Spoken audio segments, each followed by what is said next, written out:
We're going to go back to our top story, the announcement of more strikes in different areas of the public sector. I'm joined now by Associate Professor of Law at King's College London, Dr. Ewan McGaughey, who specialises in labour law and industrial relations. Good to see you. Thanks for being with us. Great to be I hope I got your surname correct. I tried. Just about. I tried. First of all, given the rate of inflation, is it surprising that we're seeing all these strikes?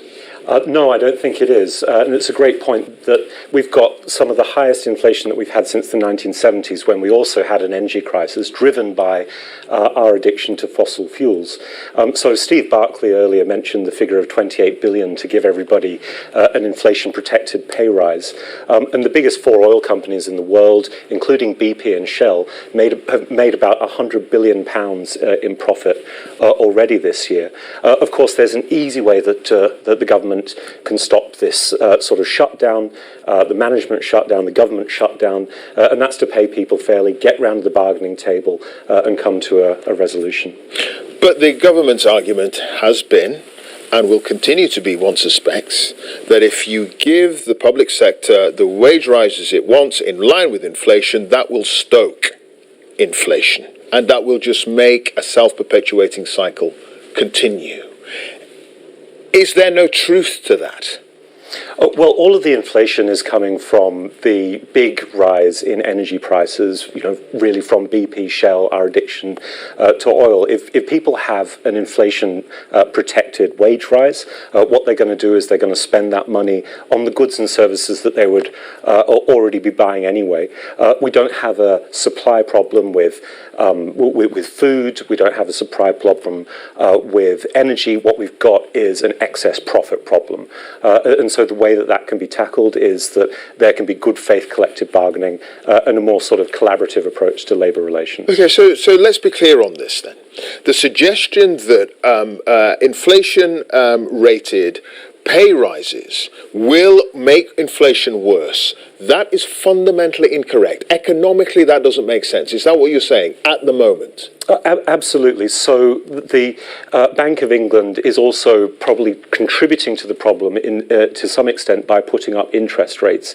That means that mortgages are going up, rents are going up, and so if we want to talk about a spiral in inflation, we've got to look at the causes, and that's really energy price rises and interest rates going up. But it hasn't been, of course, people being paid too much for doing harder work than they ever have. That is at the heart of this. Yeah, it's part of the problem as well that we're seeing a lot of these industries, public sector industries, that are being hit. The suggestion, certainly from the unions, that there's been lacking of investment. And as a result of that, the changes that the various employers in these different sectors want, so better working conditions, more efficient working, computerization, so on and so forth, that all that is actually part of this mix as well. It isn't just about pay. It's about how these industries move forward in the future.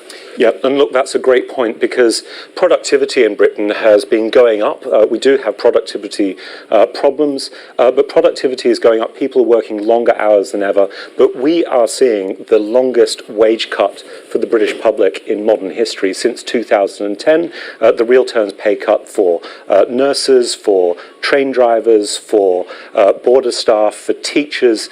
It's been really, really hard. And I mean, a catastrophe like this has not been seen since the 1970s. Is that fundamentally the problem here?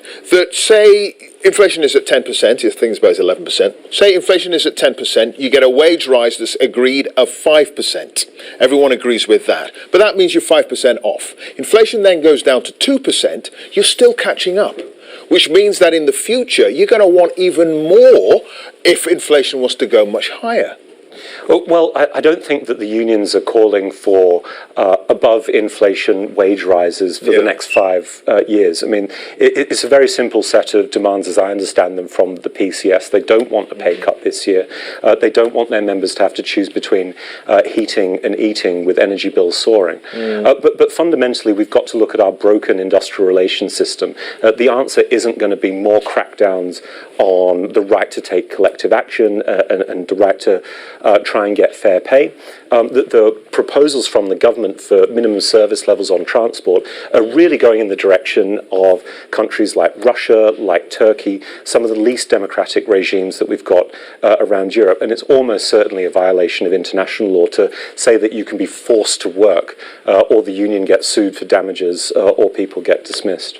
What would stop these strikes, apart from 11% pay rises, or is that it? Well, great question. In the short term, the excess profits of the enormous energy companies ought to be taxed. We've got £100 billion roughly that has been made just in this year from the big four. In the long term, we need to rebuild an industrial relations system that is collaborative. So that means sectoral collective bargaining. Which we have in a lot of other European countries. All northern European countries, the richest countries in the world, have that, and also workers having a vote for who's on the board of directors. We see that in the richer countries, more collaborative industrial relations, we just don't get the level of strike action that we're seeing. Okay, Dr. Ewan McGaughey, thanks for joining us. Thank you so much.